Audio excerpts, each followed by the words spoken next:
Welcome back to my channel. నేను morning walking చేసిన తర్వాత ఏదో ఒక జ్యూస్ తాగుతా. ఈరోజు వాటర్ మెలన్ ఉంది కాబట్టి ఈ జ్యూస్ తాగుతున్నా.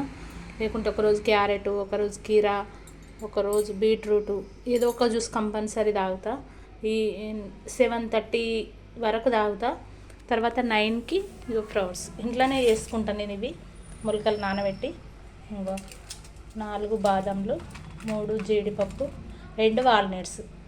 ఇది హెల్తీ ఉంటుంది, కొంచెం ఆకలి కాకుండా కూడా ఉంటుంది. మీరు ఒకసారి ట్రై చేయండి కంపల్సరీ. ఎందుకంటే హెల్తీ ఫుడ్ మనము టిఫిన్, ఉప్మా, అటుకులు, పూరి అవి తినే బదులు కొంచెం ఇవి తింటే అప్పుడప్పుడు మధ్యలో, మీరు రోజు ఎట్లాగో తినము, మధ్యలో తింటే వారంలో 2-3 సార్లనన్నా తింటే కంపల్సరీ హెల్తీ ఫుడ్ ఇది. మీరు ఒకసారి ట్రై చేయండి కంపల్సరీ. నేను ఇంట్లోనే వేసుకుంటాయి ఫ్లవర్స్ అయితే అన్ని మొలకలు, పెసర్లు, బొబ్బెర్లు వేయలే, ఎందుకంటే ఈ ఎండాకాలం ఖరాబ్ అవుతాయి అవి. శనగలు, పల్లీలు ఇవి వేసిన, మొలకలు చేసిన. మంచిగా కొంచెం వేయించుకుంటే బాగుంటుంది, ఉప్పు కారం జల్లుకున్నా బాగుంటుంది. కాకపోతే నేను ఏది వెళ్ళే వట్టిగానే తింటాను. నాకు కొంచెం వట్టిగా తినడమే అలవాటు.